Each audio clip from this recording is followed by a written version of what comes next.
Hello, my friends, and welcome back. It is still Wednesday, February 2nd, 2022. That's a lot of twos. I know. I'm the drunk poker who 'tis beer time, so time to revisit a beer again. So last year, now I had this beer way in the past and didn't remember. So last year I saw this beer had returned to the LCBO, so I went out and bought like 8 bottles. And I had one. And I'm going to have one every year until they run out. From Orval. Brasserie du Orval, one of the last Trappist breweries in the world, comes the 6.9 percent Orval Pale Ale. It's Dorval. Bottled on September 25th, 2020, so we are now heading into the second year. Still considered fairly young. I think a lot of people say, you get into 4 or 5 years, it really changes. Now it is made with a strain of Brett yeast, so you do get some funk. I didn't even go and watch what I did last year. I should have done that, but let's try this year's. Now I hear that it's bottle condition, so things can get a little exciting from time to time. A little bit. Okay. I'm really glad I bought that many bottles of this, though, because I really do want to watch this progress and age, and then I can go back and look and read and see what I wrote about it. It's a pretty unique experience. It's you can smell that kind of brown sugar, like sourdough bread funk. There's like a fruity plummy. All right. Again, I feel lucky and again, privileged that we get this stuff, man. Like, this is not stuff that you just, who buys 8 beers to age them? Like, that's lucky that I can do that. I recognize that, and I feel very lucky that I've been able to do that. So I do appreciate this stuff for that, too. So cheers, my friends, to world-class beer. One of the best beers in the world.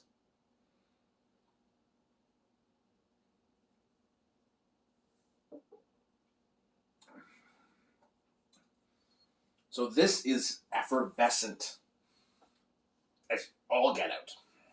This is like champagne bubbly.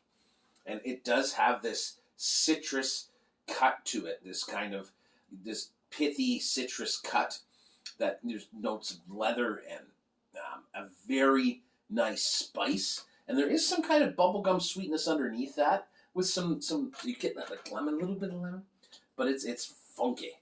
It's still very, very raw, funky beer. It's fantastic. If you like Brett beers and you can get your hands on this, I don't know if I haven't seen it come back yet. I don't think it's in stock, but it comes in once a year, once every other year. Get some. I don't have the big Orval glass to drink it out of, so I use my Prud'homme glass, which I think is probably fitting. I really do need to get around to writing about that. But when I took the beer school, the level 1 beer school,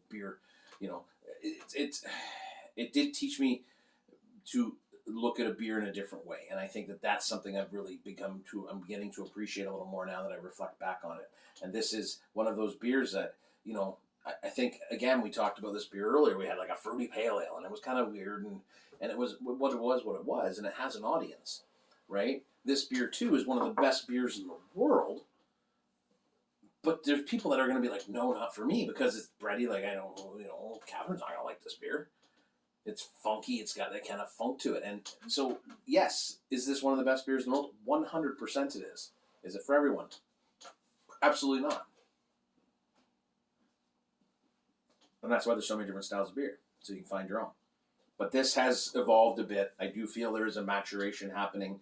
I do feel that things are becoming more balanced, more in. It's heading to an apex, right? That's what these beers do. They head to an apex, and this is going there.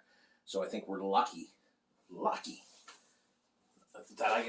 I'm lucky that I get to do this over the next, 5 or 6 years, and watch where this beer goes. So there you go. Cheers, my friends. I hope you enjoy your evening. Please look for world-class beers, but look for things too that maybe challenge your sense of what you know, and then you can grow. I'm a poet and didn't know it. Cheers.